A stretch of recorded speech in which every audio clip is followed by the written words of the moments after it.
sakit lagi sambungan kembang anak jantan kasih agama datang seruan kegenang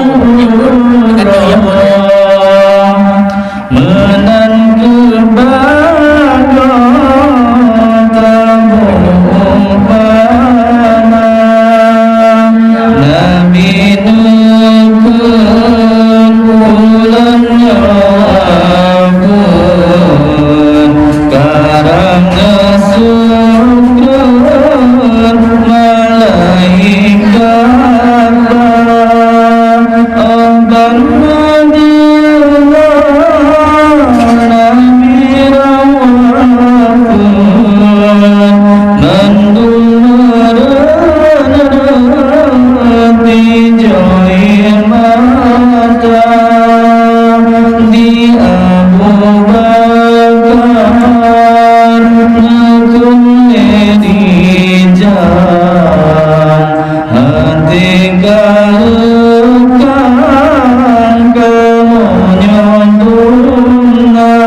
ya Rasulullah tamau Fatimah coba dada Budaisyah coba tala Safiyah nibah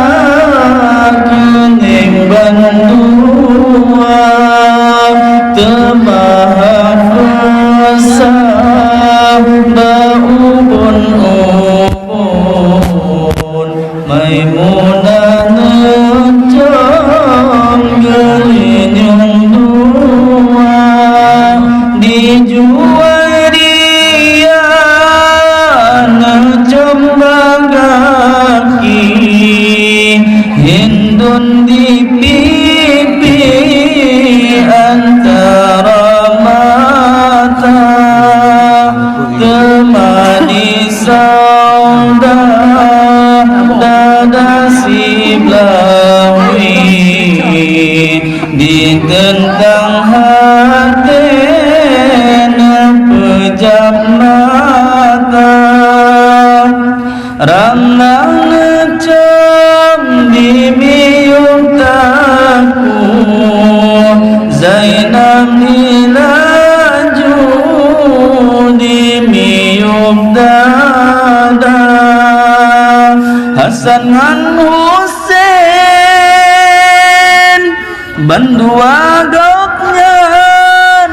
penejanjungan sempuh muka oh bangka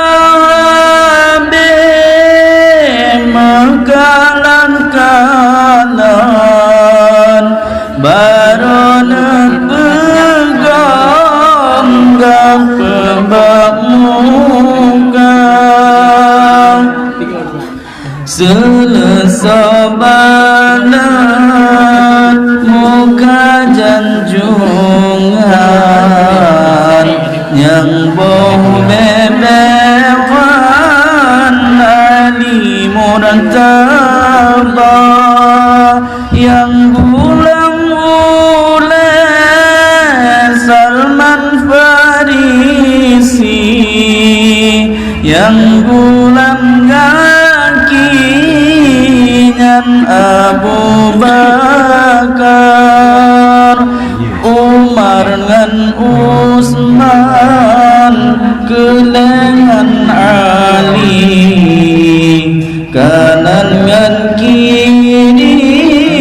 dibentang dada, Hasan ngan Husain sedap baga, lambulan petlah bandrang cuaca,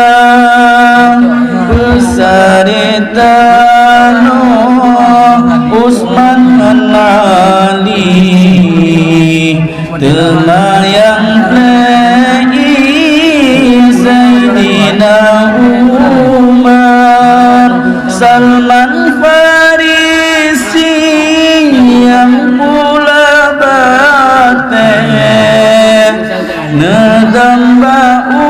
oleh Syed Abu Bakar, sakit Nabi sembuh kembali, hana jantan tesian kamana, datang seimbang kakenang urang, menan kebanggaan tabung